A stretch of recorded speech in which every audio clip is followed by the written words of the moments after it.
صحرائے عرب کے وہ قدیم باشندے جنہوں نے سبا نامی ایک جنت نظیر بستی کو آباد کیا تھا۔ قوم سبا جنہیں اللہ نے بے شمار نعمتوں سے نوازا تھا، لیکن انہوں نے ایسا کون سا جرم کیا تھا کہ صرف ایک ادنے سے چوہے نے ایک عظیم بستی کو تباہ و برباد کر دیا؟ قوم سبا کون تھے اور ان کا انجام کیا ہوا؟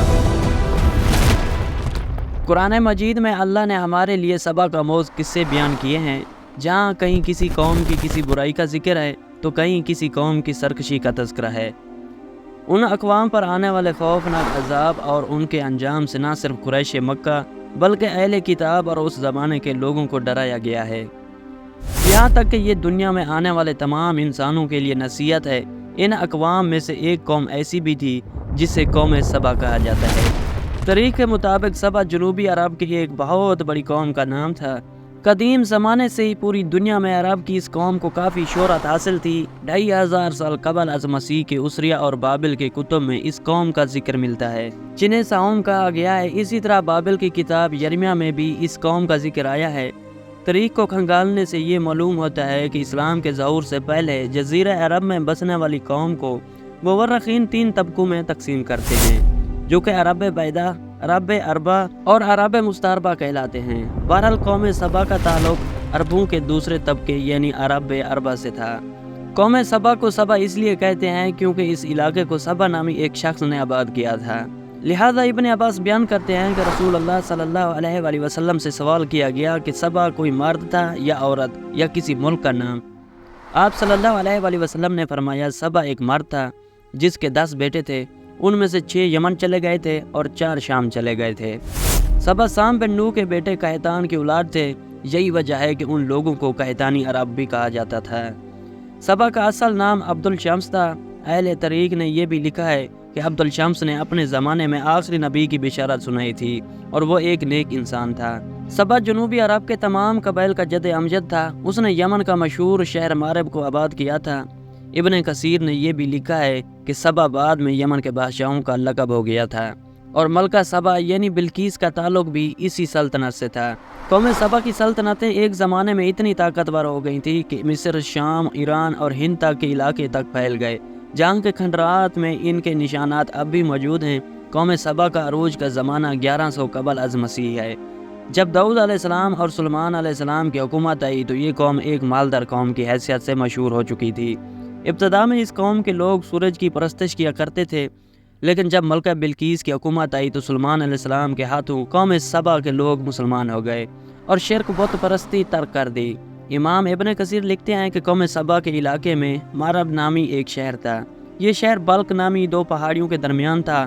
پہاڑوں سے بارش کا پانی آنے کی صورت میں یہ شہر ہمیشہ سیلابوں کی زد میں رہتا، لہذا اس شہر کے بادشاہوں نے، جس میں ملکہ بلقیس کا نام بھی آتا ہے، دونوں پہاڑوں کے درمیان ایک مضبوط بند تعمیر کیا جس نے سیلاب کو روک کر پانی کا ذخیرہ بنا دیا۔ بند کے اندر اوپر نیچے پانی نکلنے کے لیے 3 دروازے بنائے گئے۔ اس بند کے نیچے ایک بڑا تالاب تھا جس میں 12 نہریں نکالی گئی جو شہر کے مختلف اطراف میں پہنچائی گئی۔ دونوں پہاڑیوں کے کناروں پر باغات لگائے گئے تھے جس میں ہر طرح کے درخت اور ہر قسم کے پھل بکثرت پیدا ہوتے تھے۔ کہتے ہیں کہ قدرت کی فرمانی اس قدر تھی کہ ایک عورت سر پر ٹوکری لے کر چلتی تو درختوں سے ٹوٹ کر گرنے والے پھلوں سے وہ ٹوکری خود بخود بھر جاتی۔ سینکڑوں میلوں میں پھیلے باغات کا سلسلہ دیکھنے سے یوں لگتا تھا کہ یہ ایک خوابوں کا شہر ہے۔ قسم قسم کے پھلدار درخت اور پھولوں کی کثرت سے پورا علاقہ مطر ہو گیا تھا، اور جب ہوا چلتی تو اس خوشبو سے لوگ لطف اندوز ہوا کرتے تھے۔ وہیں خود اس علاقے میں عود، عنبر، مشک، دراچینی اور بے شمار چیزوں کی پیداوار ہوتی تھی۔ اللہ نے اس علاقے کو بلد طیبہ قرار دیا ہے جس میں سردی گرمی کا اعتدال اور آب و ہوا ایسی صحت بخش کہ پورے شہر میں مچھر، مکھی، سانپ، بچھو جیسے موذی جانور کا نام و نشان بھی نہیں تھا۔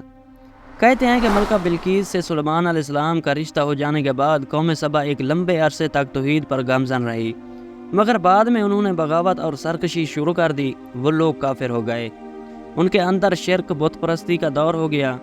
انہوں نے المکہ یعنی چاند دیوتا، اشتر یعنی زہرہ ستارہ، زاب یعنی سورج دیوی اور اس طرح کے بہت سارے باطل دیوی دیوتاؤں کی پوجا شروع کر دی۔ نہ صرف شرک، بت پرستی، بلکہ قوم سبا کے لوگ نہایت ہی عیش پسند اور اللہ کے ناشکر بن گئے تھے اور مال و دولت کے نشے میں چور ہو چکے تھے۔